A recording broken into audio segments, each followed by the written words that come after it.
Test. Ooh, I see something.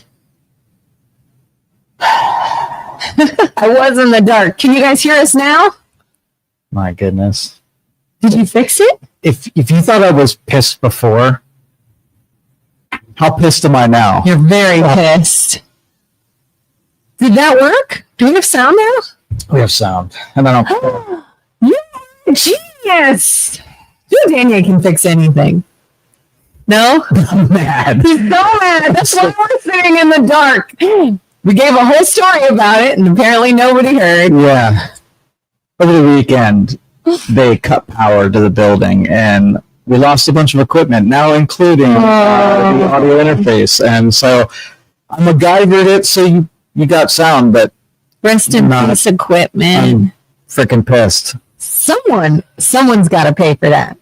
Someone's got to be like, we broke all your stuff, and now we're in trouble. Is it garbled? Come on. Maybe volume's just too high. I don't know. Let me lower the volume on it. I just went to it. How garbled is it? Understandable. It's just probably over amplified. Let me move it down a little bit. See if that's helpful. Okay, that might be a little better. How about now? Less garbled. All right. Let's just talk about stuff. I know, Scott. Like, I have a MacGyver fix here, and if it's too bad, we'll just cut off and I'll go cry.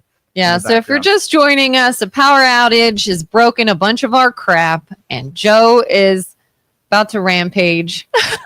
And so we're trying to make this work with low lighting and terrible sound. But let us know if you guys can at least hear well enough that we can continue our conversation that none of you heard. Yeah. All right. Let's start over again. Joe's gonna murderous rampage later, so make sure you watch the news for the noon news. Yeah. All right. What do you want to talk about? Do we want to skip the first topic because I don't feel like repeating it? We'll come back to it maybe another time. We'll talk about that. So the other topic, okay, they said sounds fine now. Good. The other topic I've been sort of interested in lately. I guess I know why. The idea of passive income. Yeah. Basically income that is from a source that's not like a 9 to 5, not like something you're working on all day, every day, like a full-time job, but you're still creating an income. You still have money coming from it. And that can be done in multiple ways. Some people have like rental properties, for example. Do you know of a passive income idea that truly is passive? Or are a lot of them like, hey, you're really going to put in a lot of work for the first couple of years? Like, I'd imagine a rental property, especially if it's when you have to like fix up and then find renters, and then maybe you're dealing with a company to sort of take it over. Is there anything that you don't actually have to make a serious commitment and job out of in order for it to just be passive? I get this question more than any other question on the planet. Really? Yes. And I never right away answer it. So I'll just do with you how I would normally. Okay. What's the origin, the seed of this idea? Why? Why? Why? I think some people like the idea of being able to make more money when they have little time. You know, like if you've already committed something. This is a scammer's paradise. Okay. Mm-hmm. There is no such thing as something for nothing. Right. Right. Are there easy things, hard things? Yes. But usually the seed of the idea is getting a free lunch somewhere. And there's no freaking such thing. Right. Yes, rental properties create money that's not directly connected to a today action where you do a buttload of work in the beginning and then it has residual effects down the road. But typically the people that come to me want to do something where they're just getting a free ride somewhere, and it does not exist. That's where scammers live. They want to say, you don't have to do anything. You could just get passive income. Work around your schedule. Yeah, so it's a scam. Most of it is a scam. If you get an idea of passive income, it's usually scam to the highest degree. So would you say it doesn't truly exist? It exists, yeah, but it's a lot of hard work. It has nothing to do with time savings. So it's not very passive. No, it's just a different stream of revenue that is connected to either high intelligence, high strategy, or high workload labor. So again, passive income does not That exist. does not exist. It perpetual motion and passive income are cousins. Yeah. Like we, at one point for maybe like 5 minutes, decided, oh, what if this is when we were moving back to Ohio and selling our last house. What if we don't sell it? What if we use it as a rental property? What if we use it as a way to make money? And the more I thought about it, the more it seemed like a big, enormous headache, hassle, responsibility, not at all something that's just going to sit on the side and just make money while we that's look what at doesn't it. exist. You know, when someone says passive income, I say, are you willing to work really hard? Yeah. Right? And then they're like, no, I don't want to work really hard at it. And I'm like, yeah, it's not for you then. You're like, it's not really going to be just money make on the side. You're just going to become a landlord. Like that's going to be your new job. Yeah. Or you're just going to become whatever this other Yeah. thing is. If it's an unconventional business, then yeah, you can create passive income through unconventional, but don't think it's not connected to some kind of investment, time investment, strategy investment, or intelligence investment. What would be your favorite unconventional ways to have income? My favorite idea was you take an envelope and you write on the envelope or a letter on the envelope, send $10 to 10 different people, and you orchestrate the names in the envelope so that you are always on that list. And then people send money to other people, but you structure it in a way where you get all the money, right? And then they're just sending $10 to random people. That's probably my favorite. Wait, what? Take an envelope. It's an envelope.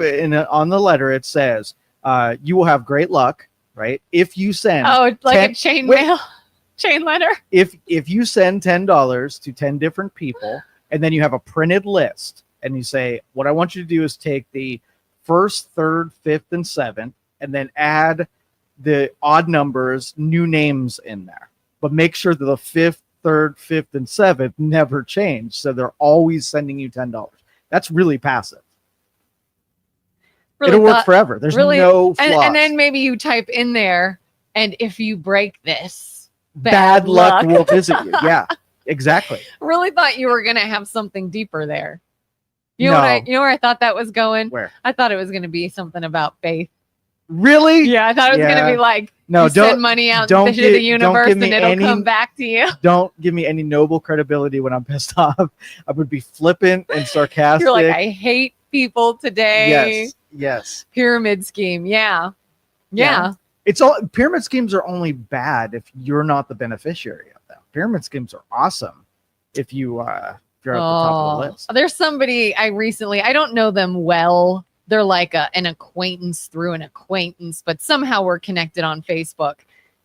And I've noticed they have now become part of this pyramid scheme, this health drink or whatever they're selling. And it's funny because you'll always see somebody online that rarely posts, doesn't get super involved with social media, maybe family updates every so often, but that's it. And now it's all the time because they're required to make so many posts about it. In their sales training, they say go through your contacts, and family and friends are going to support your baby business, and they will buy your vitamins, and they will sign up for your insurance, and these things. It drives me crazy because those are the people you should exclude from that. You don't want to tread on relationships to make a sales pitch. I mean, I think that's the slimiest thing ever. Oh, I'm currently, not me, I'm actually watching this happen when they get real slimy. Like they come into your place of business under the facade that they need your services, and just in conversation start telling you about their pyramid scheme. Yeah. And then they come back. Do you remember me? What did you think about this? Blah, blah, blah. And then it's like, you don't actually need our services, do you? You're coming after the people who work here to sell crap for your pyramid scheme. Yep. And I'm just like, oh, that's desperate. When anyone calls me and says, hey, Joe, but I haven't heard from a while. Hey, Joe, we should grab some coffee. I'm like, it's a freaking pyramid scheme. I know it. They're roping me in. And there was this one kid, he was probably 18 years old. And he was like, Joe, I know you do business stuff. I have a new business. Can we talk? Right. Oh, And, I help man. people. And I'm like, I know it's a pyramid scheme. I know it. And it was a energy drink pyramid scheme. It was a really famous one, where they take these college kids, they force them to buy these cases of energy drinks, and 90% is to get more people selling this shit that have to buy it, because it was terrible, terrible energy.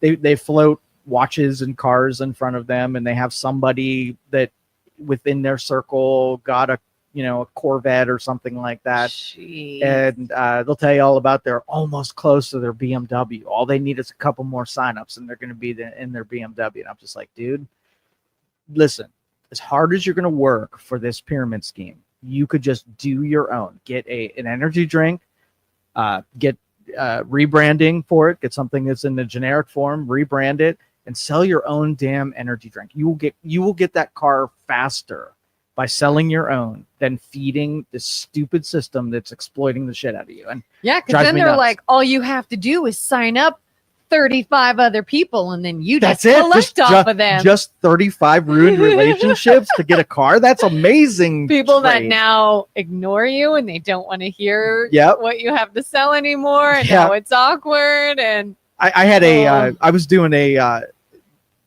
was a charity thing where they took you to jail and locked you up. And then you had to call everybody from your contact information or contact list and ask for bail to raise money for St. Jude's. I think I've heard of this. Yeah, so I did one of these, and I was like, everyone that I called thought I was pitching a pyramid scheme. Everyone I called. Oh, they were like, yeah, no thanks, Joe. No thanks. And I was like, man, these things must be so prevalent that everybody gets inundated with those pitches, that we're immune to it almost. I would not want to be in that industry right now. Honestly. And they believed you would go after a pyramid scheme? Like, no, they thought I was pitching a pyramid scheme. I'm in jail raising money for blah, blah, blah. And they're like, yeah, no thanks, Joe. I was the worst. I raised like $50. Anyway, so pyramid schemes are really terrible for relationships, and they're terrible in the business landscape. They're exploitative. They're, I guess, you ever do a pyramid scheme? Very, very, very briefly, like many, many, many years ago. I think it was like Avon or something like that. Avon, or somebody tried to get me into Mary Kay, and I never did. I mean, we're talking like I maybe lasted a couple of weeks, and I went, this is dumb. I don't want to do this anymore. That was it. Other than that, I'm like, nope, not getting roped into it. Have you ever tried one? Two of them, actually. Yeah. Which one? Well, one, I was 17 years old, and the only reason I really couldn't get deep into it, I wasn't 18, and it was I believe it was an insurance company, Primerica, I think it was. Yeah, I've heard of that. Yeah. Somebody that graduated, so I must have been just graduated, and so someone that was a senior, older than me, said, hey, I got this meeting. You can make millions of dollars doing this thing, and sat through this meeting, and it felt so Are they the ones?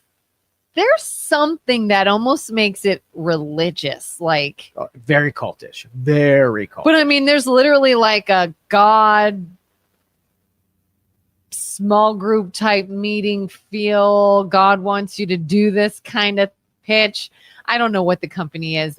It might be. It might not be. Well, it wasn't that one. This was very much like almost a timeshare type of meeting, where it's very high pressure, and the motivation was all around how much money you can make, and it was very flashy and very they always have these like luxury resort trips.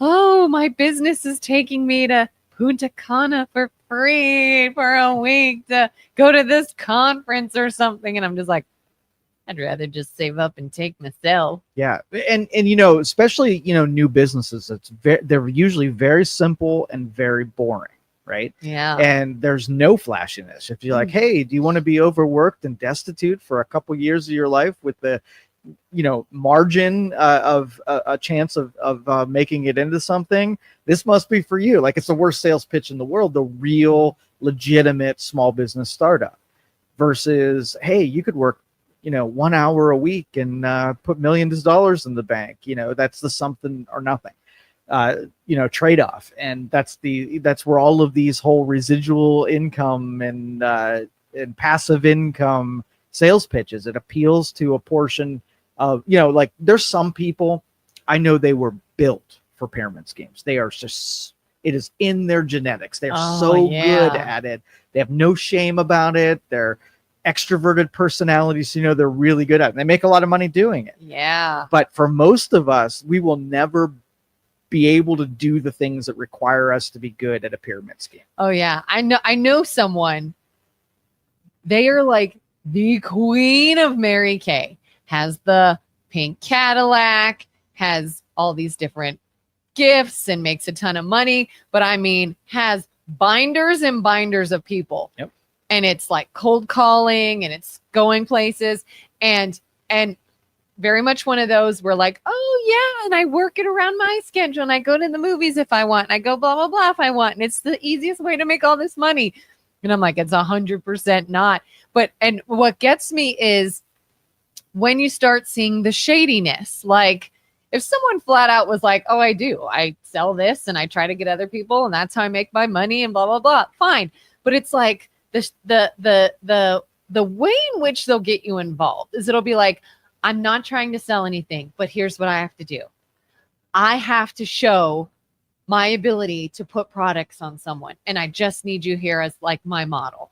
Just let me put it on you because I have to do this in front of so many people. And if you just sit there and let me put this on you, then, that's all I need you for. That's not it. Really, they've got you in a meeting now. They're putting products on you. They're trying to talk to you directly about it, not anyone else. And it's like, you're trying to rope me in to sell this to me is what you're doing. 100%. Yep. And I'm telling you, the sales training is amazing.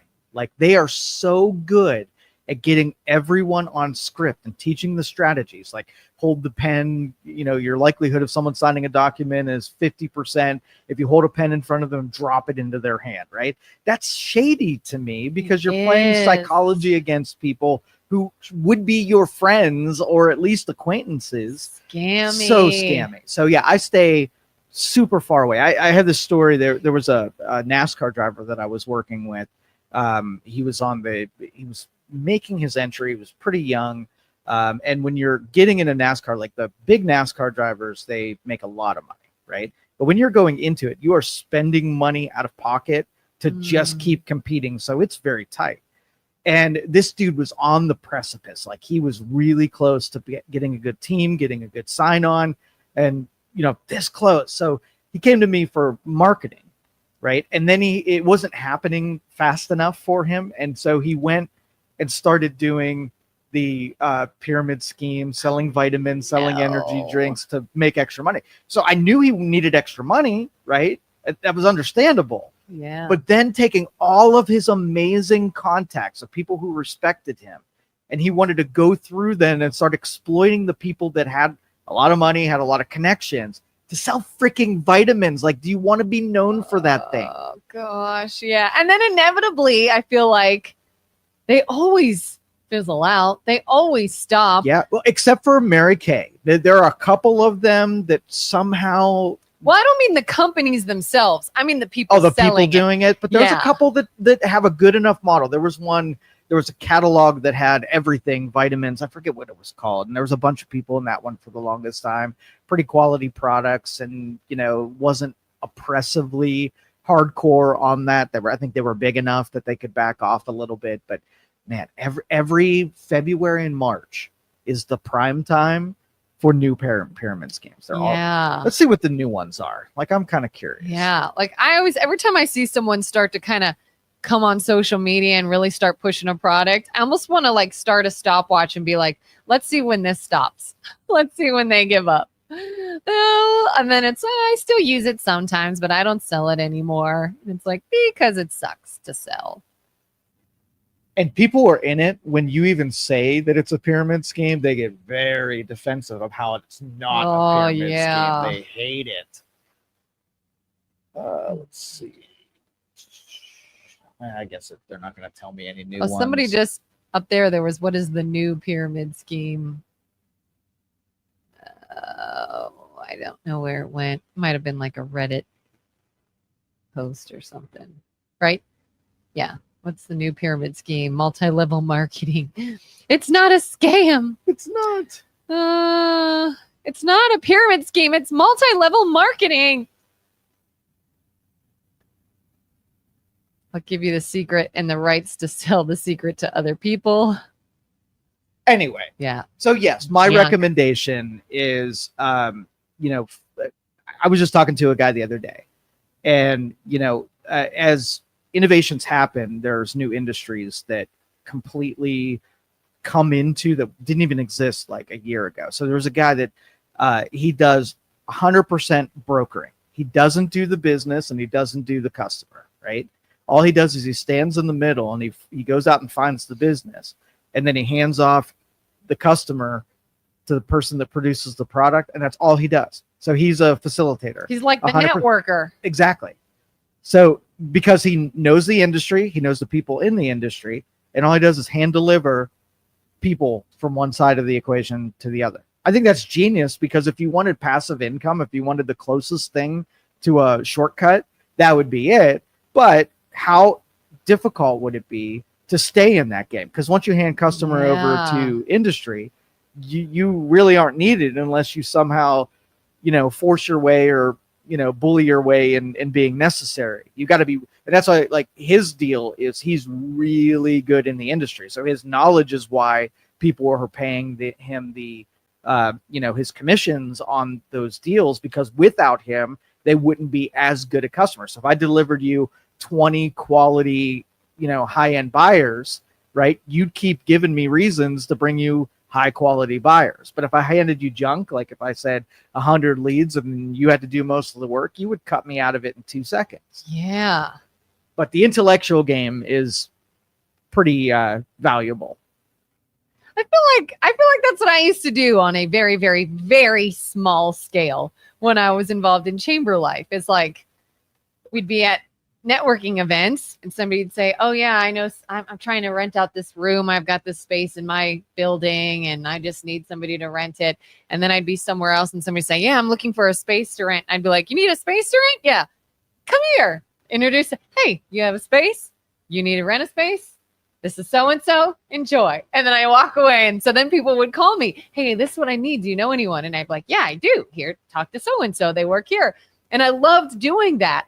But I could easily say, yeah, just look them up on this site or just go to this thing and meet them. And, you know, I wasn't 100% necessary. I might have helped, you know, it would have been something rather than someone just like calling a business and inquiring. I could actually introduce them to somebody. So it, I guess, helped, but I can't imagine doing that on a scale so large that that's your main job. Yeah. And those people, because there aren't many of them, you pick an industry that there are very few people in it, and then you become super valuable because, I mean, like realtors or whatever, new ones hatch every second. Yeah. Right. So the competition is thick.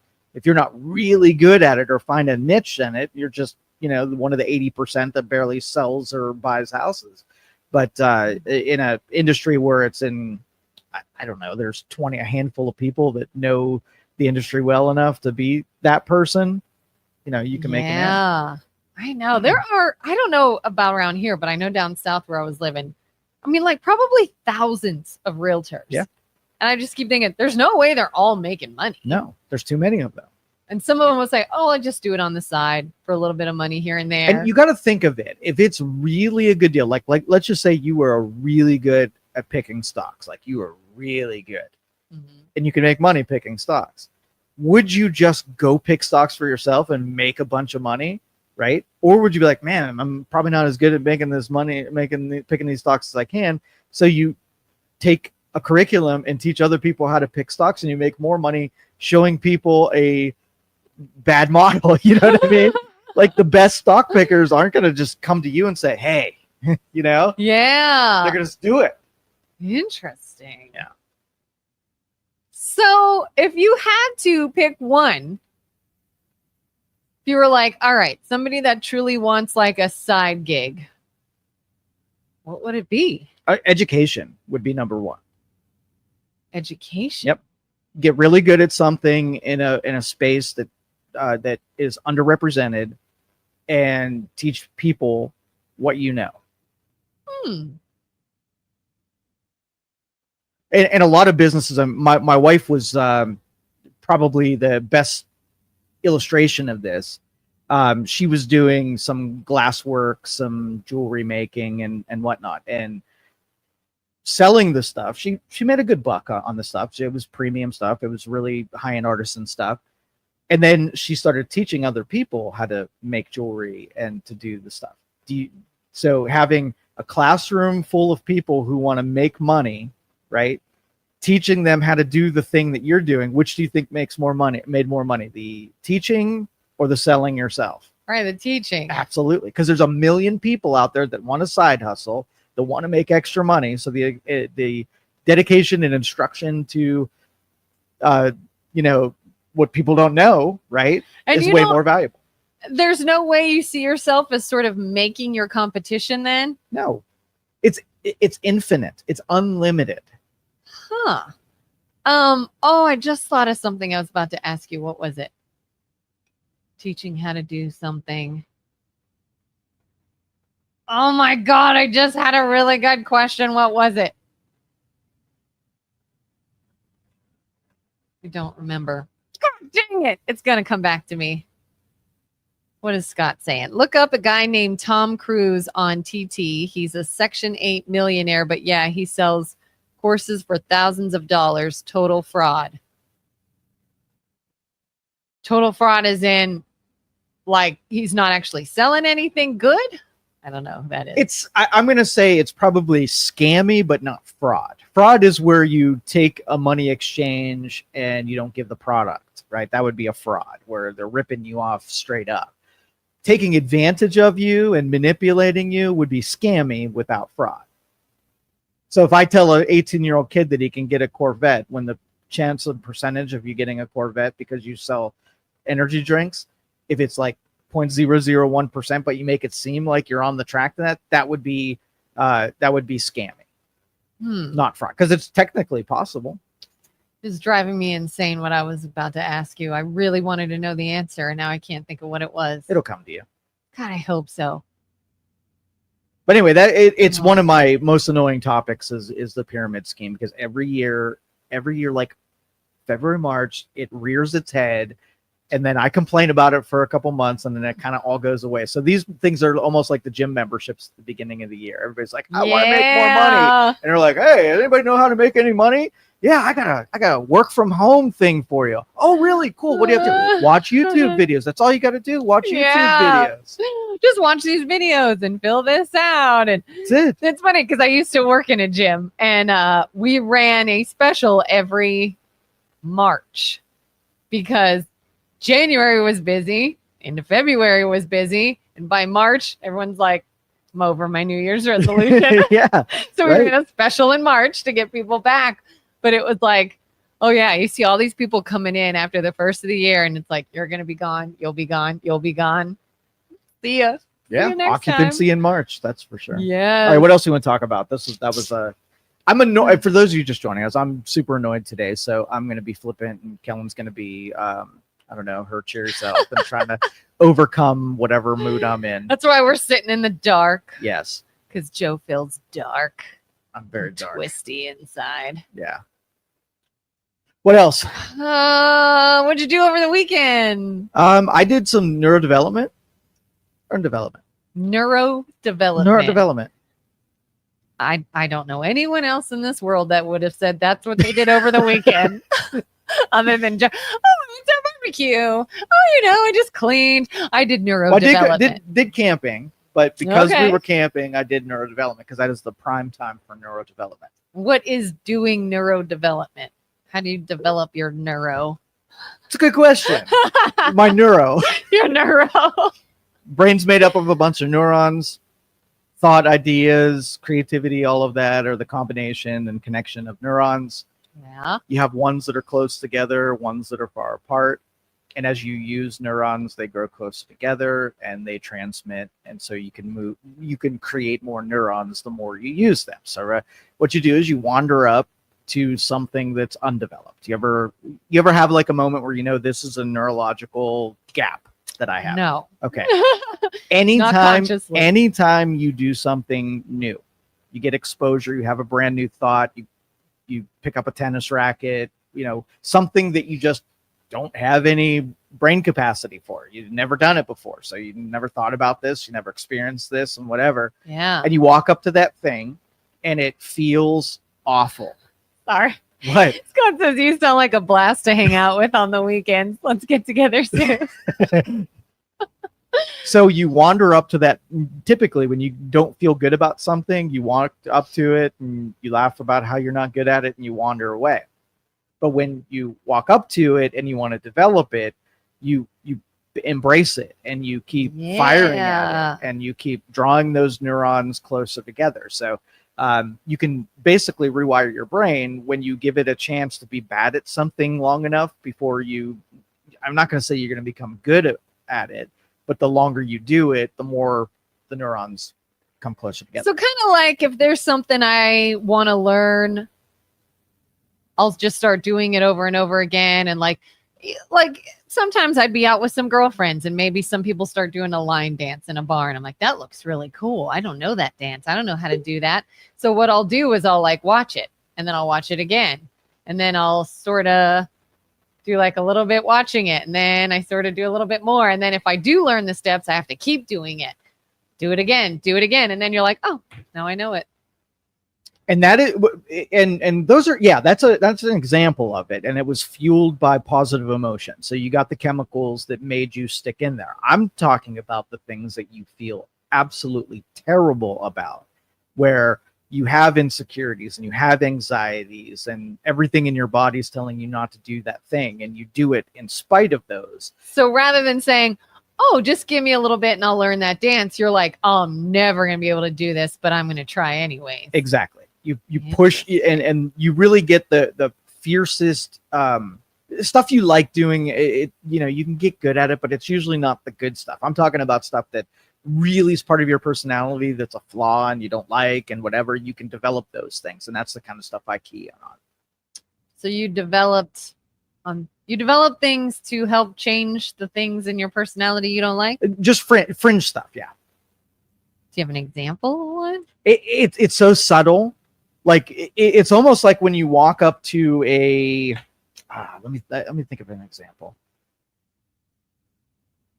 I don't know. Maybe you recoil at a certain thing, right? And when you hit that thing, you back off from it because it doesn't feel good, and you're like, I'm going to walk back up to that thing, just like almost like on Fear Factor, right? The thing you don't want to do, you're forced into doing, and you do the repetitions until your brain stops recoiling and. Like my fear of leaving my closet door open at night? Yes. The monsters that aren't in there. Yeah, I have to shut it just because it makes me feel better. Right. Because what if? Yeah. So you would say, leave it open. Maybe stand next to it. Go in it. Sleep in it. Oh, God. Punch into it. Whatever you have to do to keep hitting it until there's no more recoil. You're thoroughly convinced. You've pushed on your brain to expand.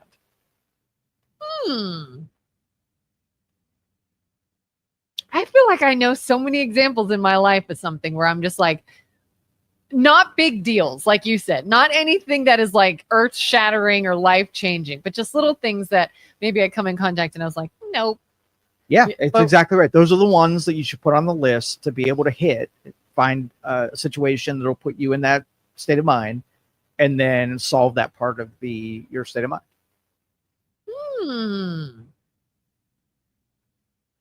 Could see Wanda. Like, have you ever heard of the Sunday scaries?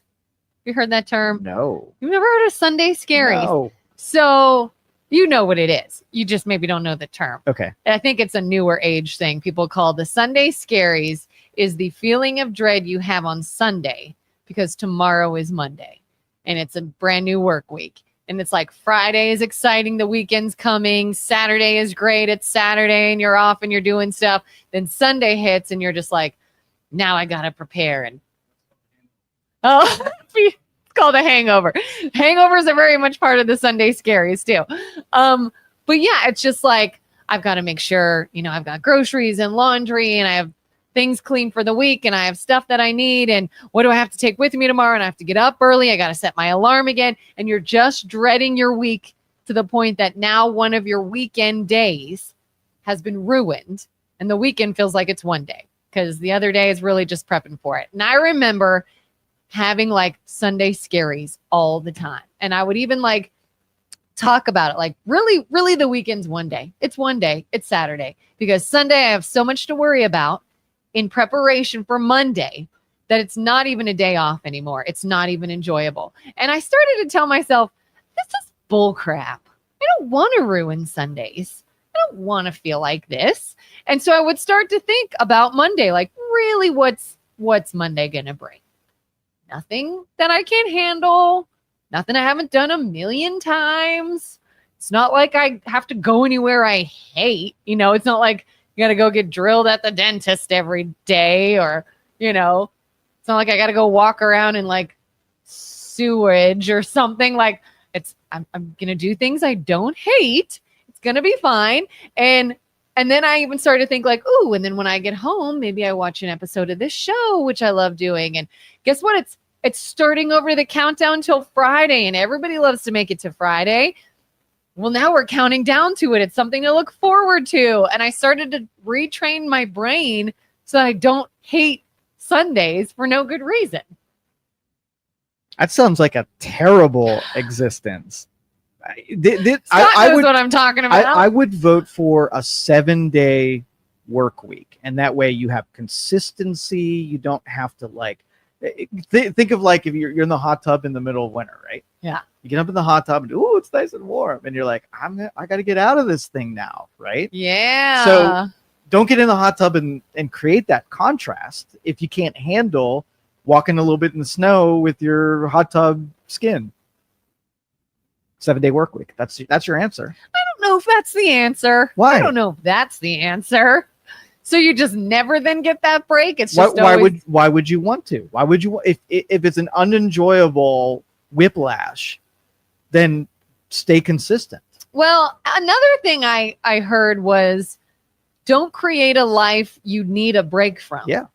And that I think is the biggest thing. It's maybe not so much your days off versus your days you're not off, or a weekend versus a weekday. It's make it so whether it's a weekday or a weekend, you're fine. Yeah. And maybe it's not a 7-day work week. Maybe it's a 5-day work week. I said if you can't handle the right, if you can't, if you create your own whiplash, right, where you're feeling guilt, shame, and whatever, and then it whiplashes you nothing, doing the opposite, you can't handle it, then just work every day. Yeah. Stay in a script, like consistent, and you won't have that whiplash. Well, another thing, like don't leave all the laundry for Sunday. Do it here and there, and then Sunday's not like, oh my gosh, Sunday it's all piled on me. It is self-imposed. You would be torturing yourself if you did that. Yeah. So face it head on. Figure out what's setting you up to feel that way, and fix it. Yeah. And don't feel that way anymore. Then you wake up at the same time you do every day. And since you don't have to go to work, you spend 8 hours doing something productive, so you can take that off your noggin that you weren't just a waste of space. And then you stay in your routines where you still do laundry and you do grocery shopping and whatever. So maybe grocery shopping and all the responsibilities that you have, that's your work week or your work day for that day, and just stay in the routine. But have you ever had, I feel like other people experience this too. When you become regimented and when you have all these different things to do and hey, I got to do this here, this here, this here, and I keep it going and I keep it going. If you come to a day where you just sit and you just rest, do you feel guilty? Absolutely. I hate that. I don't want to feel guilty for sitting down for a little bit. Why would you rest? What? Okay, give me from a sign. I need it. You don't need it. I need it. You don't need it. I need it. No, listen. Okay, let me show you how much you don't need it. Okay. Right? 85 years, right? You got about 30 years that you can do anything you want. Your legs work, your brain works, everything about you works. You got 30 years to do it all. The latter part, you're going to have stuff that you wish you would have done right now. So while you're resting, a future version of you that's 80 is like, man, I really wish I wouldn't have sat on the couch. I really wish I would have tried X, Y, Z. There are millions of things you will never get to, and you're going to have shame and regret later because you didn't take advantage of it when you absolutely could. Right. And what? Yes, but you could also say doing too much work and not giving yourself time to rest Trust is going to me, make you miss something too. We live in the most psychologically and physically obese, right, culture that there ever was. We are not being overworked in either department, right? We misappropriating our time? Yes. Yeah, and that's like my typical day, and I think about this often. Honest to God, I am not exaggerating. From the moment my alarm goes off in the morning to wake me up until I am crawling back into bed, I can tell you what I'm doing every hour of that time. Yeah. Every hour is filled. And it's work, it's second job, it could be kids' soccer game, it could be a workout, or exercising, it could be any kind of thing, cooking dinner, whatever. Everything is filled. And some days I'm like, I want a day that I come home and I have nothing to do. But then doing that is like, oh my gosh, I'm just setting myself up for failure tomorrow. Now I'm going to be behind. Like, I'm doing this, read the Bible in a year. Got to read a section every day. And if I miss it, now I have 2 tomorrow. Or I need to record extra. And sometimes I'll work extra long on one day so I don't have so much the next day because I just want to sit. I just want to stare at the TV and not do anything for a little bit and not feel like doing that is making other things. Oh, it's piling up. Yeah, that's the way you should. That up. is your brain saying that it does not want to be idle. Idle is bad. Physically, idle is bad. Emotionally, idle is bad. And psychologically, idle is bad. Stay in the moment. Stay in the mode where you are keeping constantly active. Because I have seen in the other extreme, like during COVID when everything was shut down or during maybe a layoff from work, if I am placed in a situation where I truly have no schedule, I hate it. Yeah. I hate it worse. It's not healthy. Than being busy. Yeah, I'd rather be busy than like I have nothing to do and nowhere to go and I'm bored and I'm sitting here watching TV and it's boring and mind numbing and I would rather be crazy than And you know sedentary. that you have all your answers, but there's a primitive part in your brain, right, that wants you to die super fast, and so that the earth can reclaim all the nutrients that's in you. And if it can get you to sit on the couch and make your brain go numb, it's going to do that. All your development and all your strength is happening from actively using all the things. So you're playing 2 games here. Mm-hmm.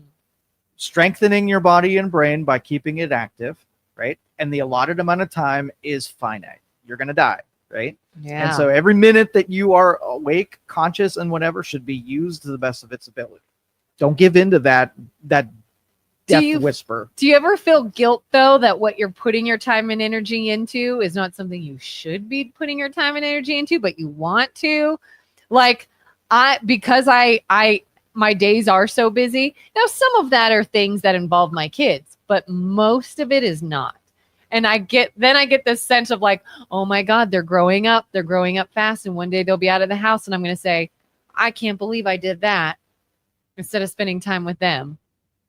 When now I can go do that, but they're gone.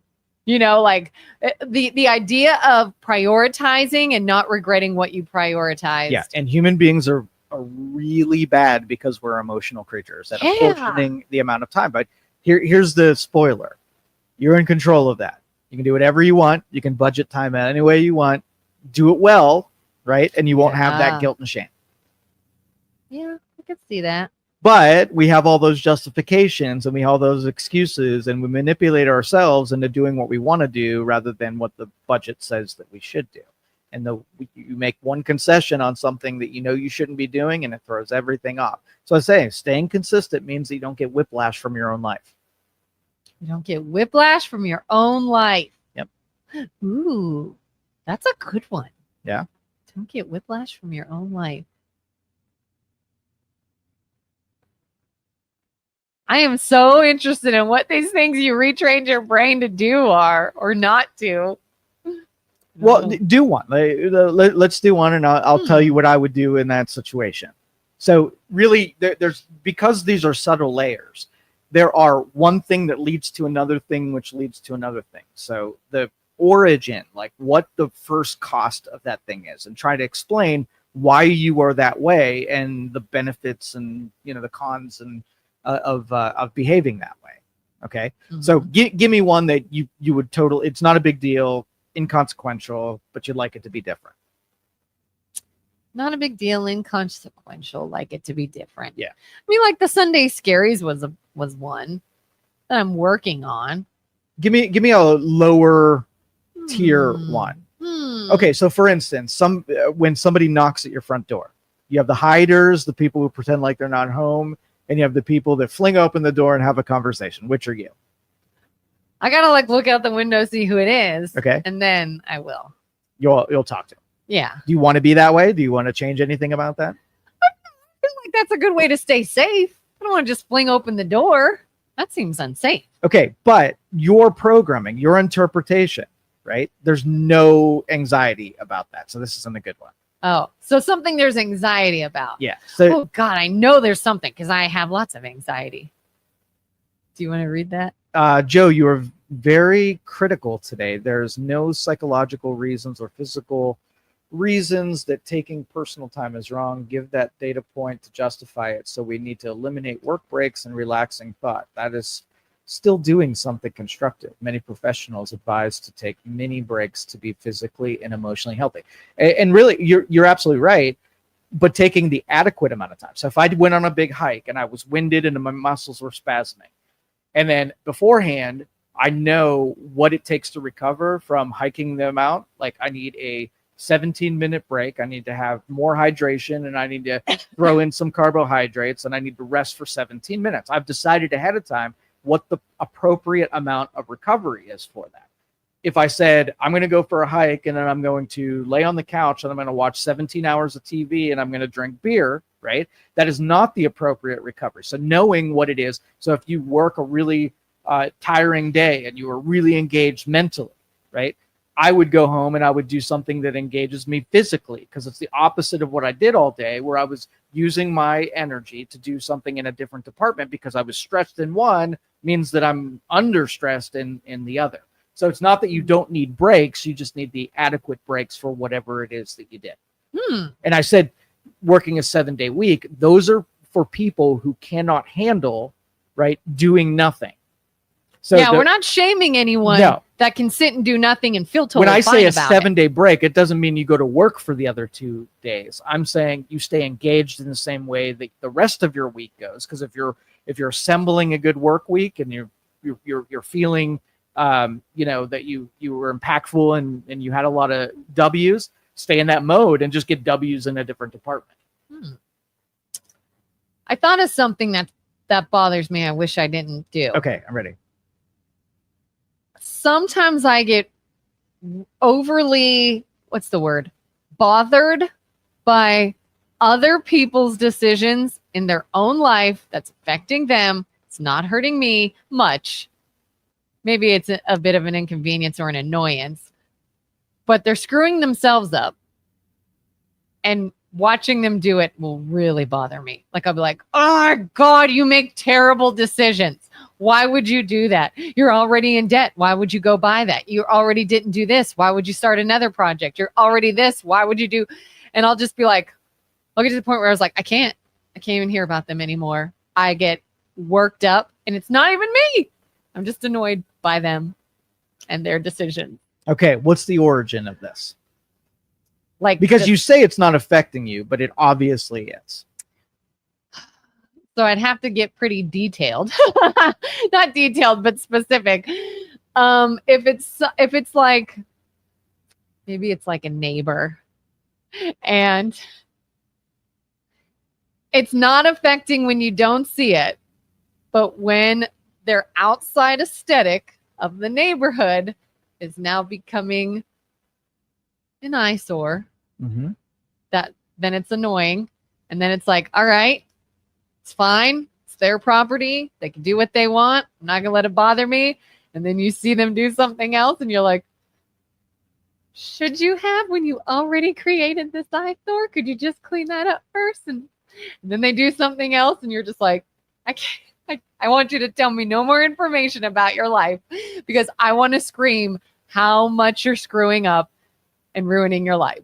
Or if they'll say, oh yeah, we didn't have the money for this, but look at what you just spent a bunch of money on. And I'm just like, I can't, like, you're not going to fix it. You don't want to hear anything other than what you want to do. And trying to step away is difficult when there's like a billboard and outside your house of poor decisions, metaphorically speaking. Okay.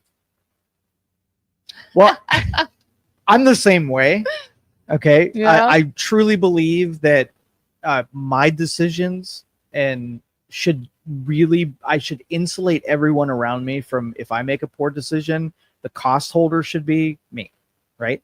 And so then I project that and I think, okay, well, since I do that, and that's really considerate to other people, that now I want everybody to play that game. I want everybody to not be selfish and, psychopath. And when they don't, it irritates the shit out of me. It doesn't make me want to do it any less, but I wish they would do it more. And that's another one where I can't tell you how to fix that one because I see red when inconsiderate people are all around me. And it could be even more subtle. Like, if somebody does, every time you have a conversation with them, all they do is complain about it. Right. So they're irritating and that you always hear about that negativity, but they're not asking you for help about whether or not they should do or decide those things. So you're only helpful to spill out their negativity, not to stop the negativity from happening. That's just irritating. Yeah. I think my thing is I just try to be like, you can't control everyone. That's right. They're going to do what they're going to do. Just control your own stuff. And yeah.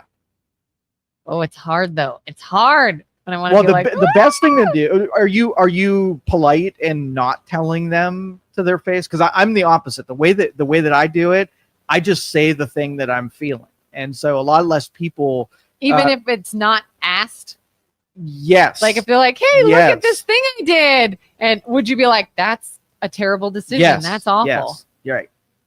And that's me saying, well, you were inconsiderate by not even asking me in the first place. And now making me pay one of your repercussions for it. So I'm just going to tell you how you shouldn't do that anymore. And I hope you never talk to me again. Right. What if it's somebody you're friendly with? I've toned it down a little bit, but it's the same thing. I have a real hard time not just telling people exactly what I'm thinking that way. See, I wish I had a little more of that. Like I still want to, like, I don't ever want to come off as rude. But that fear of coming off as rude is so great that I will like chew my tongue off biting it before I say anything that probably should be Are you said. okay with eye for an eye? Like if someone's rude to you, do you think that you should be allowed to be rude to them? If somebody cuts you off in traffic, and you think it's okay to cut them back off in traffic because they were first to strike? I wouldn't say it's okay. I understand the desire to. Yeah. Justified. Yeah. So if someone's being rude to you, you would feel less guilty about being rude to them. So just take and put in your brain that when they are doing that, they are being rude to you and don't care about it. So you being a little rude in your way, that's actually helpful criticism, right? That's you being kind in a rude way. I'm going to turn you into a monster. I know. Julie says, this is a man versus woman thing. We are programmed to take care of and please everyone around us. We can lose ourselves. But let's have the man versus woman thing. Because I want to offend as many people as possible today. Joe's like, I hope I make everyone feel as dark as I do today. Okay. So the nurturing in women, a very biological deal. Yeah. But also, women are sort of used to being taken care of by other people doing things for women. So it's very difficult for women to not take advantage of something that they've experienced from men in their lives, right? So even integrating in society, in the workforce, in professional pursuits, in academics, like if you have a woman who has always been taken care of in certain ways, how does a woman sort of like correct that? And when they are independent, where they don't need to be taken care of in those same ways, rewire their brain to not expect to be taken care of in that way. I'm sure it's incredibly hard. Yeah.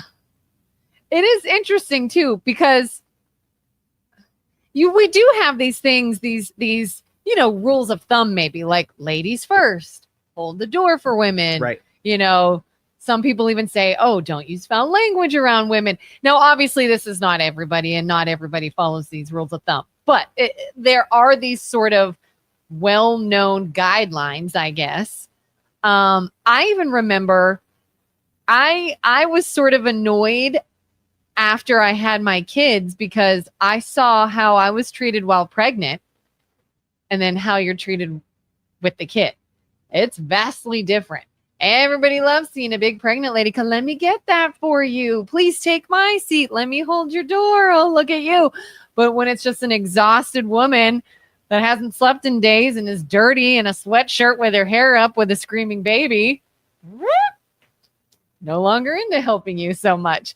Now that's an extreme example, but no, it's a good example, because how many people have, just because Joe's walking through, let me get that for you, and catered to something, treated like a vulnerable, invalid, right? Yeah. Never has the man experience. We just do our thing and nobody's there rolling out any carpets. So ever. you're saying like women at least have at least one phase in their life that they feel a little well cared for, catered to, right. and men never have that. And that's a good feeling, to be catered and be. You feel like, people are caring or looking out for you. But then it creates a contrast where I don't know of any of that. So if nobody opened the door for me, or I'm exhausted or whatever, nobody.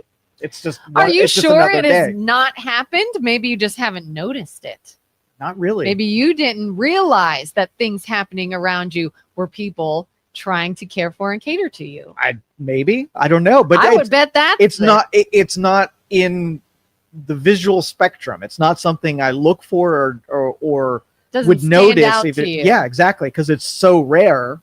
If How it do happens you know at all, it's rare. I don't know. That's what I'm saying. It might be a complete blind spot. For all I know. It could just not be on your radar. Right. Like I bet your wife could But give it could lots be of examples. It's the same thing when if women are used to being taken care of, then it's an expectation, right? That they're always going to be taken care of in that way.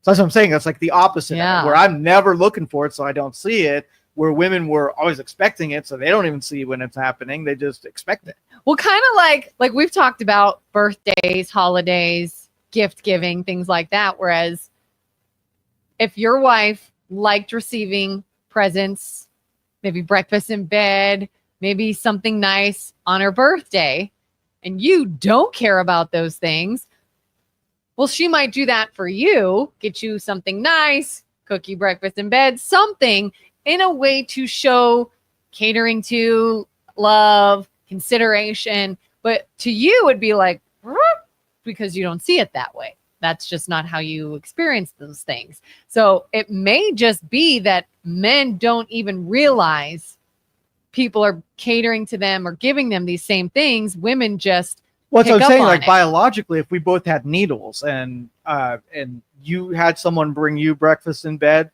the needle would be like off the charts as a connection of how nice that was.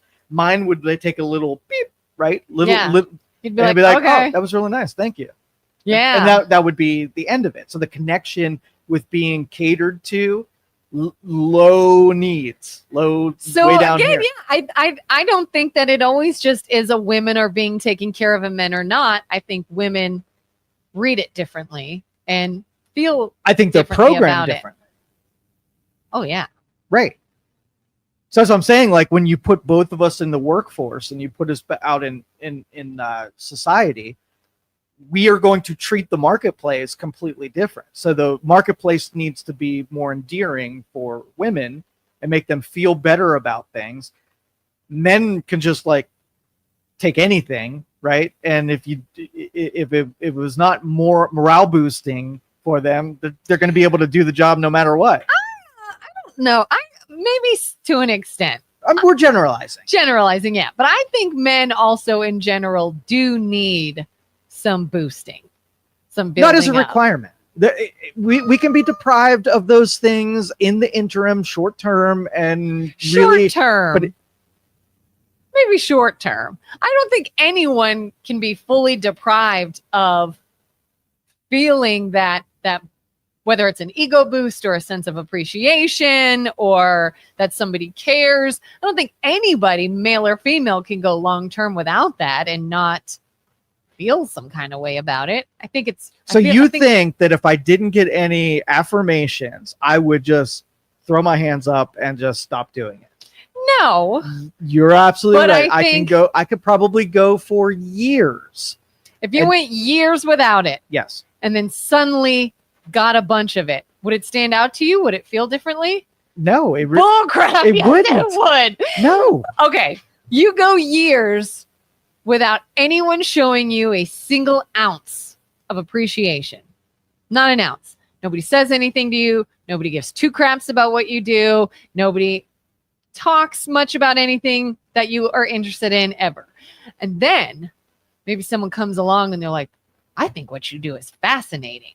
And you seem amazing. And I want to learn more about this. And how do you do not feel some kind of way like, finally somebody gets me. Finally somebody sees me. Because that wasn't the motivation. Okay, if you learn to cook without an ingredient, someone gave you the ingredient one day, right? You wouldn't be like, I was missing the cornmeal my entire life. No, you're like, oh, okay. There's cornmeal. I've gotten away with using this, and it's been good enough. I don't need to introduce something that hasn't been necessary. I'll get along without your cornmeal. You are AI. You are a robot. Maybe.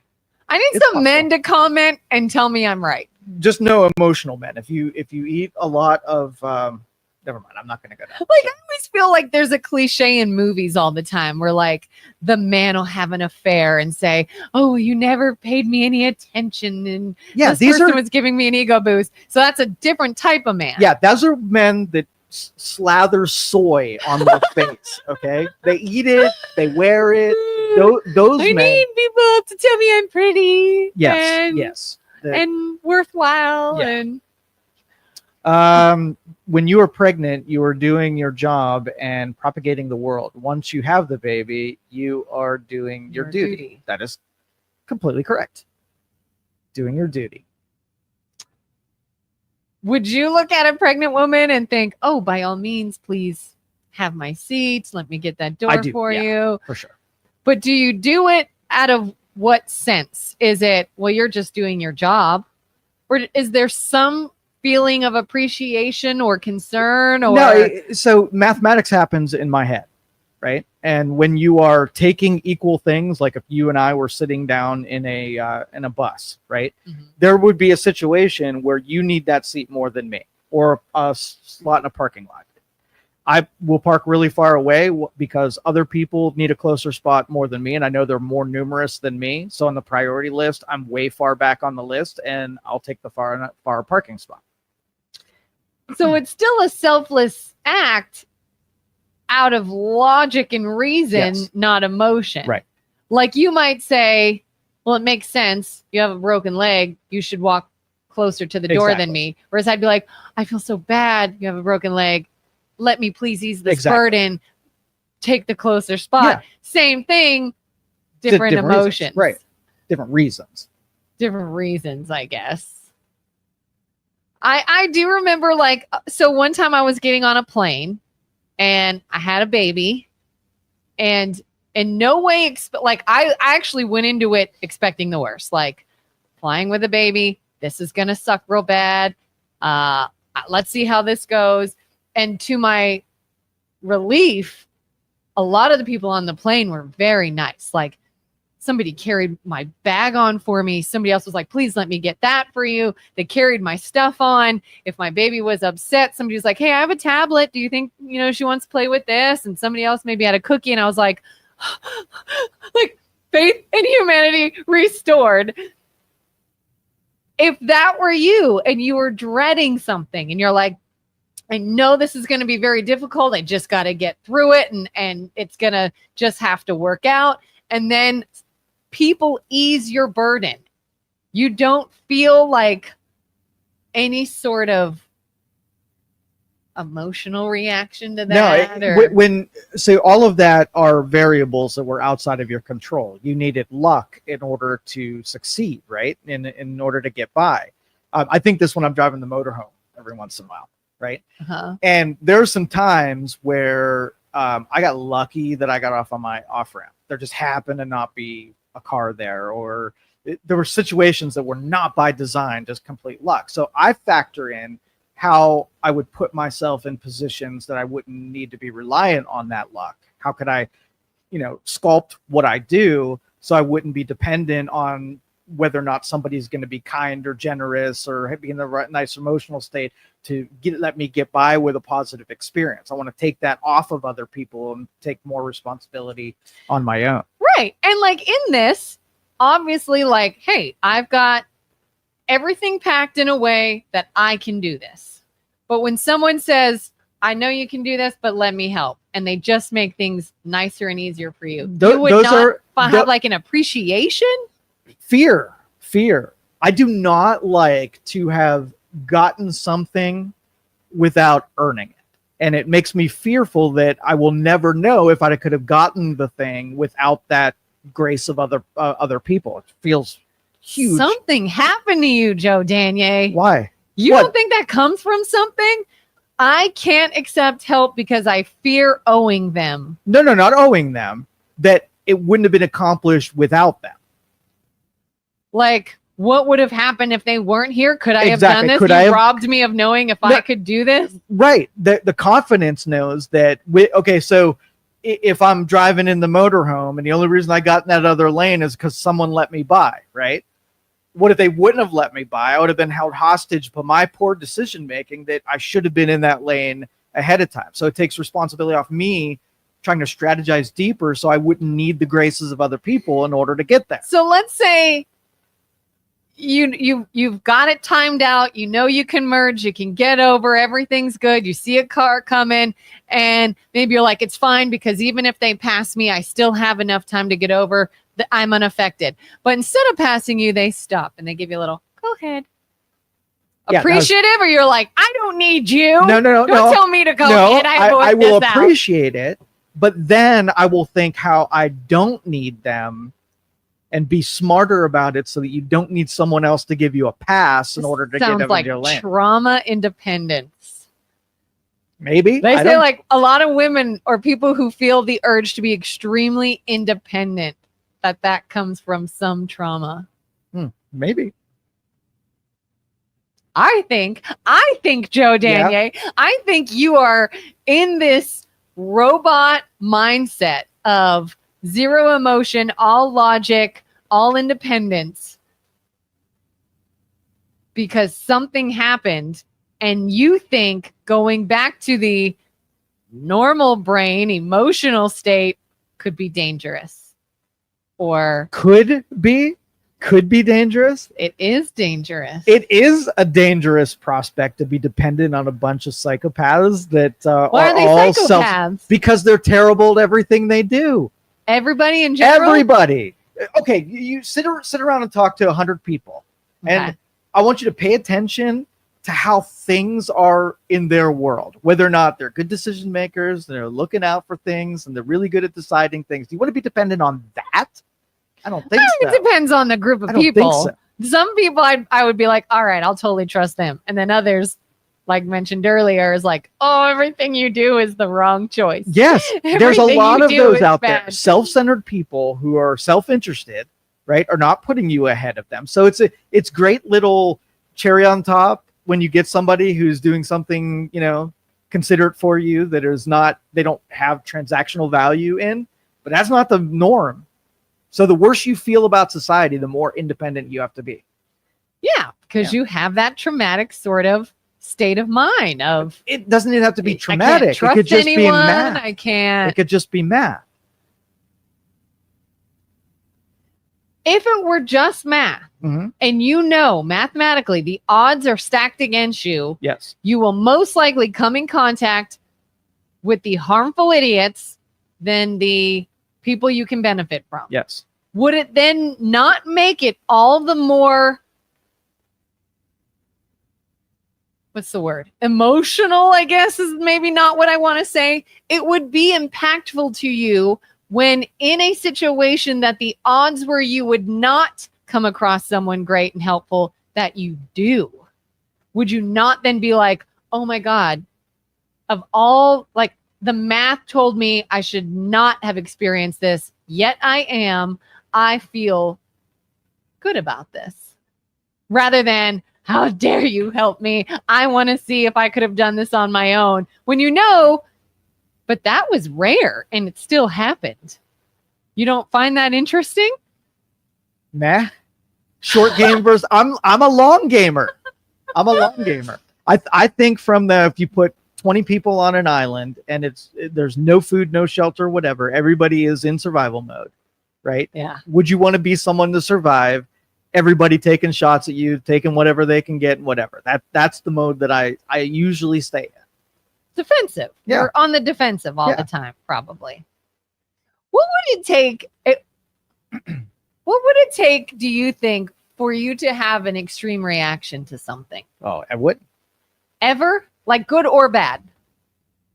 What would it take to have a very good reaction? Family is probably the best of the best, good reaction wise. I think that elicits something that I can be vulnerable when it comes to the family stuff. Bad reaction, I don't know. I've been pretty good. Maybe coming in and all your shit's broken because of a power outage. Yeah, you would expect me to start throwing reaction. stuff by now, right? But you get very, that was this morning was the most extreme you'll usually see. Well, I feel like I've seen the extreme of an outburst and then the extreme of not. I don't know which is worse.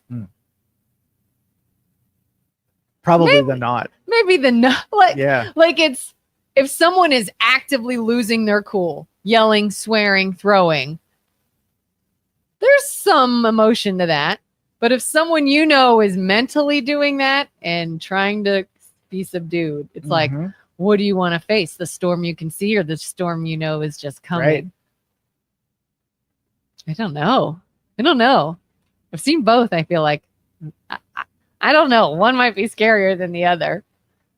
How the hell did we get on this topic? Like, this has been a psychoanalysis of Joe for the last hour. I think this is needed. Krista says, I feel motivated to pay it forward. You never know how an outgoing with a baby or a toddler is going to go. Sure, I can do it on my own, but if someone lends a hand in any way, I feel way more grateful than I do at home when I prefer to be independent. Yeah. I mean, then the next time I was on a plane and someone had a screaming baby, like, you do not give them a dirty look. Do not do anything unless it is helpful, because you know what it's like to be in that situation. But as long as you know that you could have done it on your own, then that generosity didn't short circuit it. Like the dependence would be that you need everybody to be polite in order for you to be, functional, or you need somebody's generosity in order to, like we had someone who can't pay their rent on one time paying their rent, right? That would be, must have been circumstances. I helped you out and whatever. But then 4 months later, the rent is again, this is not like if you need an act of generosity every 4 months to pay your rent, then you've just created dependence on the people that are generous to you. It's no longer generosity. You're just a function of their income. Scott says, damn, what did I miss? I was on a business call. All right, I have a deep thought, but let me read these first. Okay. I used to envy men that could chart their own life. I took the route of the traditional woman role. I'm making up for the lost time. Jerry says, Kelin, I believe that Joe is such a data-driven, factual person that he is never an 80-20 person. I believe his years of computer work and studies for knowledge of making sure everything is correct causes him to be so certain and never leaves himself exposed to any openings to be wrong. LOL. That is very true. That is one of the most well-articulated descriptions of Joe there ever was. So You don't like the idea of feeling like you couldn't have done something on your own. That if someone helped variables. When you keep an open variable to a data person that could be filled with something, you at least have to know that you had all of the math to formulate it. It can't be something that was all like if every time I merge out, it always takes an act of generosity for me to merge out of traffic. That makes me like, well, what if I come across someone who won't let me out one day? So I have to figure out, is there anything that I could do that increases my probability to not need the generosity, so that if it happens, it was a nice thing, not as something that I need to happen in order, to drive the stupid motorhome. But if you experience the nice thing, it's nice when it's not you're not dependent on it. Okay, so it's not like it's going to bother you that somebody did something nice because all it did is make it so that you can't. No, if you know that like if you made a mistake and that's what let you out that needed generosity, then cool. You know that the mistake is what caused it. If it's just the nature of what you do requires an act of generosity to fill in the rest of the formula, then you need to strategize and get better at doing something. Would you say you're fairly religious? Yeah. You believe in Jesus and all that? Yes. Does it burn you that Jesus died for your sins and nobody else could have done that? And like all the teachings that say you're going to be fallible, but he did this and now you have grace. How's that connected? This is the loosest. Does it upset you? No, it does not. When you're like, listen, Jesus, no, I there's could have a done rule. it on my We own. don't blame Jesus for things in this studio. Do you not see, though, how you're like, don't do something nice for me because now I owe you. No, you're not. You're not getting it. You don't do something for me I can't do for myself. No. In internal, I have to make sure that if I have the responsibility of driving a motorhome, that I can fashion myself so that when I need to exit, it's not dependent on the good graces of other people. Cool, you let me out. I made a mistake is different than I'm always driving this thing and I'm always in the wrong lane and I never can get off any exit. Yeah, That's the difference. Setting yourself up for success is one thing, and being prepared is one thing. And you're like, hey, I don't want to get caught and something detrimental to happen, so I'm going to take every precaution I can to make sure that no matter what happens, I'm good. Kind of like I'll leave for work earlier just in case there's a detour, just in case an accident, just in case whatever. Want to make sure that I do what I can to. Yes, that's smart thinking. I'm talking about any sort of emotional reaction when something else is done to make your life easier, even if you were prepared. Even if you're like, I didn't need you to do that, but that was really nice. And that was really. If I can't engineer it back and say that it was because I didn't do something or I didn't plan for something, because that's the origin of decoupling that, right? Meaning that I didn't need the generosity, but the generosity was very nice. What if you had a situation you needed it? Could you appreciate it, or would you just beat yourself up for needing it? Yeah, because when I reverse engineered it, it's not something that I could have done ahead of time. Right. And it's not a it was not an instance of irresponsibility on my end. It was a what nice if you do have a single solitary instance that you just didn't plan well enough? You missed something. Yeah, I would go back to the drawing board. Would have been detrimental, but somebody helped you and it was fine. Right. Could you appreciate it? Or you would just beat yourself from their up? part, I would appreciate that they did that. But I would be hard on myself that I didn't strategize well enough and I let that happen. This somehow makes me think of another example when we were talking about things that you'd like to stop doing. Yeah. Do you ever like have a conversation with someone or say something to someone and then for like days later just wish you didn't? And at the time it didn't seem like a big deal, but you're like, oh my God, that sounded dumb. I should have never said that. Oh, did they take that the wrong way? I hope they know what I meant by that. Like nobody said anything. It seemed fine, but I really feel like that was dumb. I should have never said that. Like this sort of social anxiety of how you might have come across to someone. I don't carry things very long. Yeah. I carry it for a couple minutes to decide how I'm going to do it better next time. And then it's usually off into the ether. I don't hang on to stuff like that. Oh, see, that'd be nice to not hang on to stuff where it's like, oh, it still bothers me that I said that on this date back then. Krista says, Joe, you're too hard on yourself. Julie says, Joe, do you feel emotions? Do you ever act on them? Curious. Yeah, I feel them. I have a good, they're out there. I can evaluate them. I can analyze them and use them as fuel towards something, like get super excited about something and run.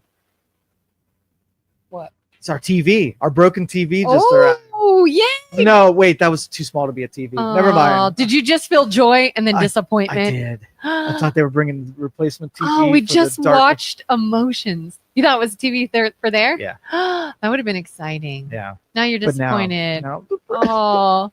See, now you're going to shut off all emotions because you never want to feel that Okay. again. Huh? No, it's gone. You're like, and I'm done. I'm over it. So yes, Julie, I do feel emotions and I use them as fuel and motivation for the strategy and logic side.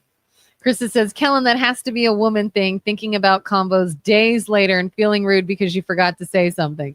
And I know a guy that said the same thing too, that he's like, oh, I will have the worst anxiety, like after speaking to a group of people thinking that, oh, that didn't come across the way I meant it to. And what if they took that a different way? And I hope they know what I meant. Does this person eat soy on a regular basis? No. I need to know. Are you sure?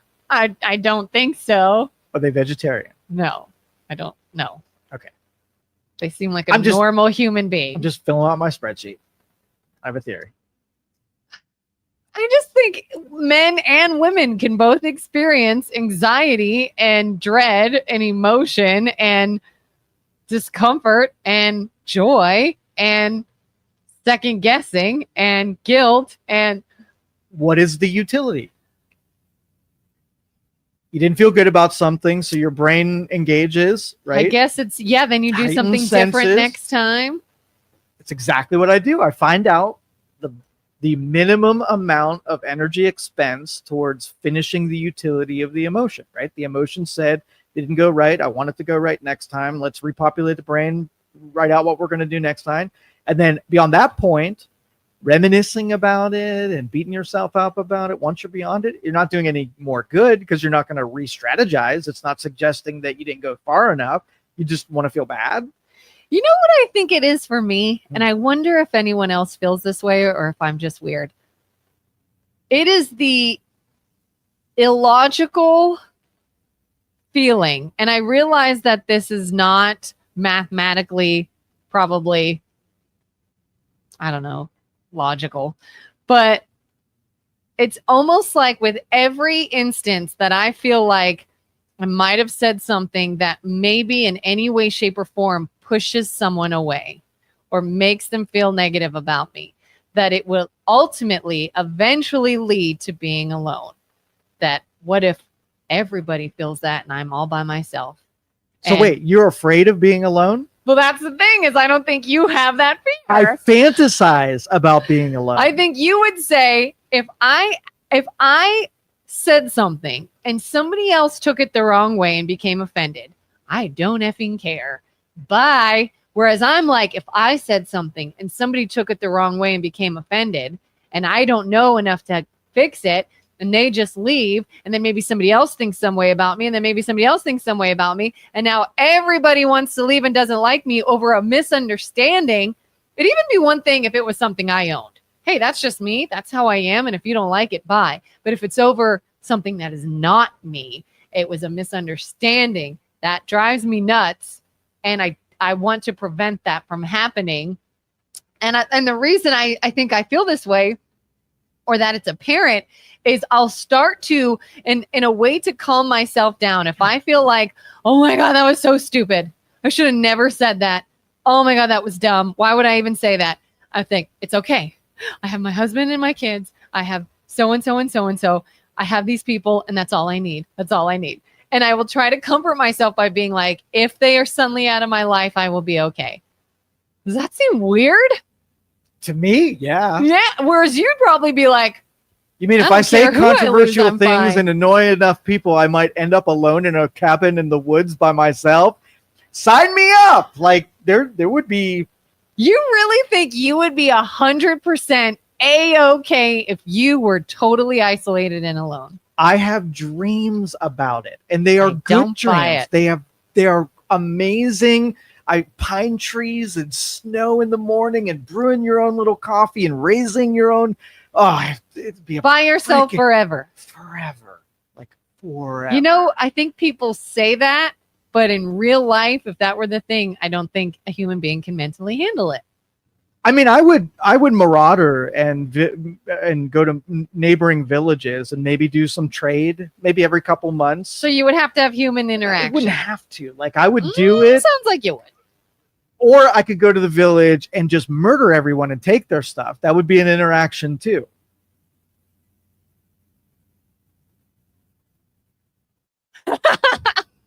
Well, I've watched too many movies, I think. I don't think a human being can be isolated indefinitely. I think you go crazy. Okay. Well, I think not isolated is driving people crazy just as much. So compare the two. Fair. Yeah. It's like, which level of crazy do you want? Yeah. Do you want the crazy where you're by yourself and can't hurt anybody? Or do you want a bunch of people that are ripping out each other's spines and being terrible to each other and stealing from each other? Yeah, I'll take the alone one every time. But how do you think? All right, you have a wife and a child. Yeah.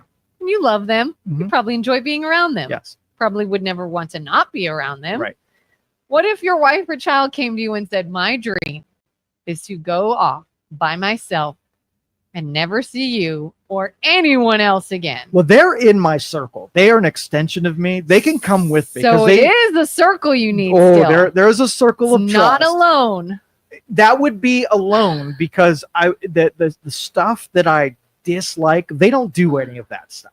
So I'm good with them. They're pure. So it's not just not wanting to be around people. It's not wanting to be around people that do things you dislike.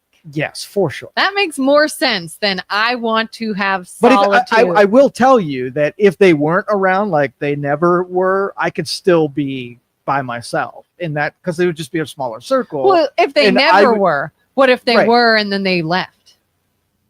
Would you be heartbroken? Oh yeah, for sure. They're in my circle. I care about the circle people. The circle of trust. Yes. Julie says, wow, that took a weird turn. It sure did. It sure did. Jerry says, after the conversation of just sitting and being non-productive, yet you just said you sit and watch too many movies. But I do other things while I watch those movies. And so when I watch movies, they are productive movies. Doing other things while you watch the movie. Yeah. Have you ever heard that multitasking is actually not a thing? We can't actually multitask, that your brain truly, really, it's only looking at one thing at a time. It feels like you're doing multiple things. Really, it's this, and then back to this. Yeah. And then Just this, and then back to this. But think of it like, the flip animations. Yeah. Right. Like the comic drawing book Yeah. things. Yeah. So it's almost like saying I went through a 30 panel flip and saying, well, you're not really seeing a movie. It's just individual drawings, right? So your brain has synapses, goes super fast, and your perception is an end to end to end to end. So is it multitasking? No, you're just doing billions of operations per second. And to you, it seems like you're doing it all at once. It's frame of reference. A weird phenomenon. It's probably not a phenomenon, but I'm going to use that word. Another thing I've found myself doing that bothers me is I don't enjoy reading. I don't read often. I don't know. I just don't get joy or excitement from it. It makes me groggy sometimes. But I've been doing the whole like read the Bible in a year thing. And so every day I got to read a passage and I just got to do it. The idea, have you ever been reading and then your brain wanders? Oh, I cannot read at all. All the time. How is it my eyes and my head are reading words? I know I'm reading the words. I know I am. But I am not thinking about them. I'm thinking about something totally different. And I can look away and have absolutely no idea the words I just saw. If someone's like, what did you just read? I could be like, I honestly have no idea. Happens to most of us. I bet you it's a majority of people, Yeah. readers cannot And I have to stay start in. all over. My eyes saw the words. I read those words. But my brain was like, Mambo number Now, 5 or whatever. If you take a fiction book where you're really interested in the storyline and the development of the characters, and you're in, like I can read that all day and never wander. Yeah, sometimes it'll get good to where I really truly was focused and I'll be fine. But then other days, like I'll just start thinking of something, any dumb little thing, and go, oh my God, that whole paragraph was a waste. Yep. I got absolutely nothing from it. But I know I saw the words. Yep. I know my brain read the words, but it took nothing in. That's a weird phenomenon, don't you think? Oh yeah. Krista says, because it's something you're not interested in doing. 100%. Like, why is it I could stare at the TV screen or my phone and it just blocks out everything around me? But written words on a paper, a book, everything will come in before that will. Like, it used to be like, I could look at the phone while the TV's on and people are talking, and I know nothing about what happened on the TV or what anything was said. I'm right here. But if it's a book in front of me, I'm like, oh, I will have to get up and go to a quiet room. I'm like, I just read the same thing 8 times and I have nothing because I can hear the TV and I'm paying attention to that, or I can hear this and I'm paying attention to that. And I can't block anything else out but the book, but I can do it with TV and phones. Yep. You think it's more visual? It's the content? Well, I think what Krista said, where if your brain didn't want to let anything else in because it was just enveloped in the words that you were reading, it would be a different story. So once you, if there's a way you can get dug into the words that you're reading as much as you do with the more, I'm going to call it like obvious stimuluses of pictures and sounds and flashes and whatever colors draws your attention. I think the more, that whiplash we were talking about in the show, where you bring something that doesn't need your imagination so much and you make that getting in the hot tub, the written words are now the snow that you're going to have to walk through, and you're not going to be as good at it, and your imagination's not going to be developed into it. Like, at the same time, we're watching The Chosen, which is a really cool show, and we're really into it. And I feel like I'm getting more from the show than the book because it's just for sure more appealing. Yeah, it just is. And you're rewiring your brain to need more of those things filled in for your imagination's sake, and so your imagination is getting less able to take words and make them in. If let's just say pre-TV, pre-radio, all of that kind of stuff, the written word and what it did to people's brains would probably light it up 10 times what it does today. Oh, I'm sure we've just numbed ourselves to that. Absolutely. You think going back would just be shut off the other stimuli and just that would bring that back?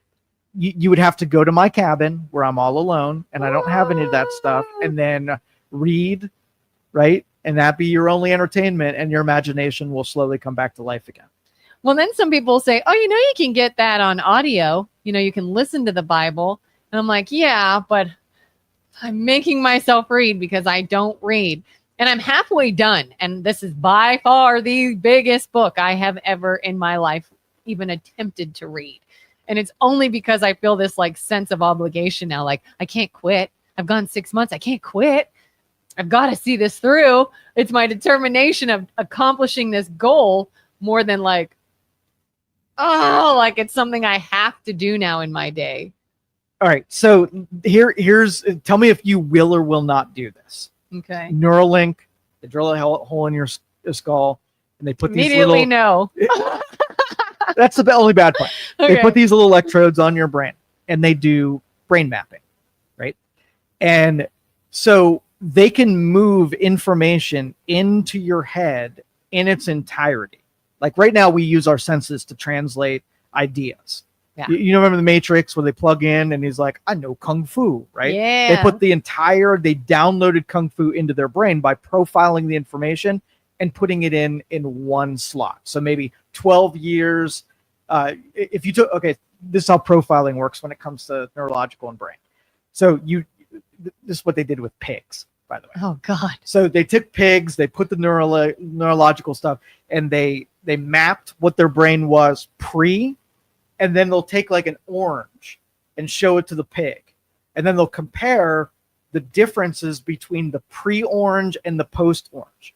And the differences represent orange, so that you can send color in its most simple form right to the brain and profile what orange is, what the brain does when orange is exposed visually to the pig, right? Yeah. So if you could take everything, like you take someone who doesn't know kung fu, you stop all the development and you just do kung fu part, and then you snapshot what kung fu is, and then I can take kung fu and put it right into your brain, and now you know kung fu. If I can pass an entire idea like that to you, right? Yeah. So if we had brain mail, I'm patenting, or Like I'm a copyright. email? Yeah, brain mail. So I have to type out an email that then you have to read to get the idea.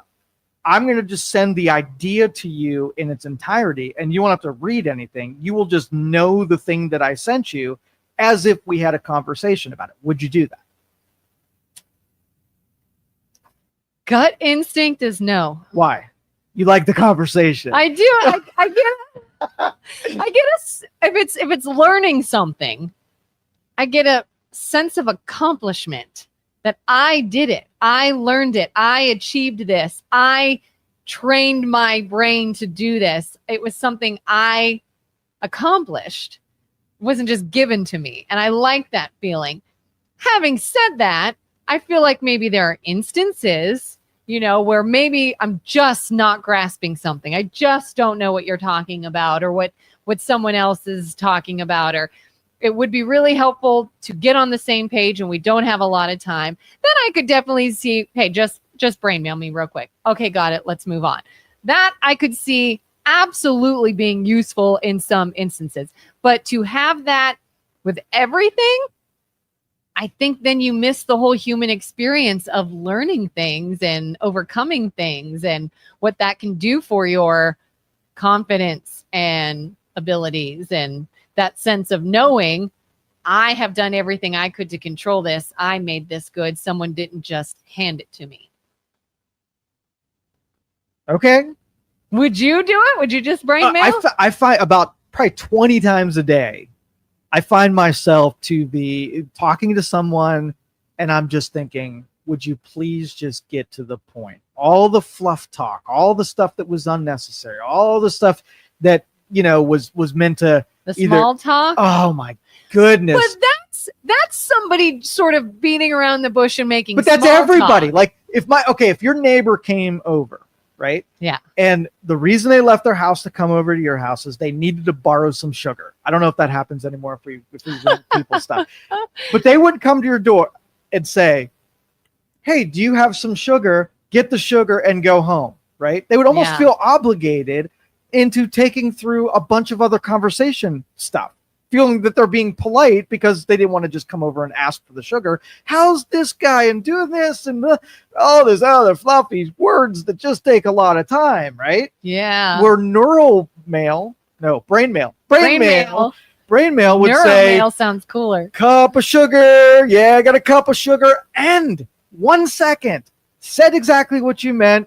Message received. Yes or no. All good. That would be helpful for like people maybe being passive aggressive or beating around the bush to get at something, and you're like, can you just get to the freaking point? Oh, I had a boss years ago did that to me. It wasn't just me, did it to everyone, and it drove us insane. And I was working in radio, and I'm in the studio by myself. I'm doing my show, and this guy walks in.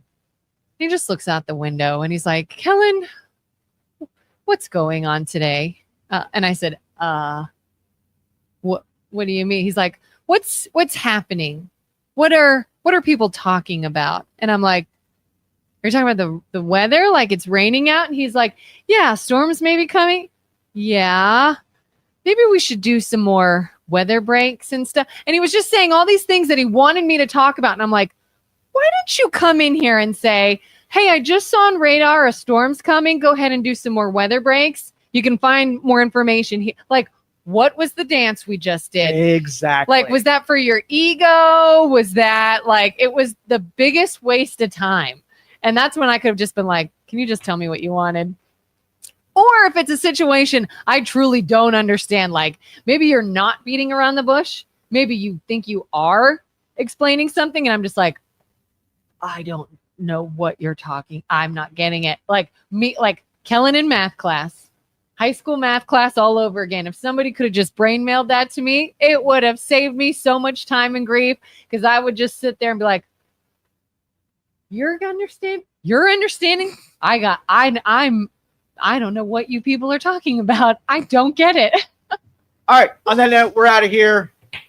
Catch you guys on Wednesday. MO Brothers will be back here tomorrow. Maybe the lights will be on No, Wednesday. they will not. No lights for the rest of the week. Okay. Thank you for listening to this show on Youngstown Studio. This is original Youngstown content. Feel free to share our videos and tell your friends about us. Don't forget to subscribe to our YouTube channel and follow us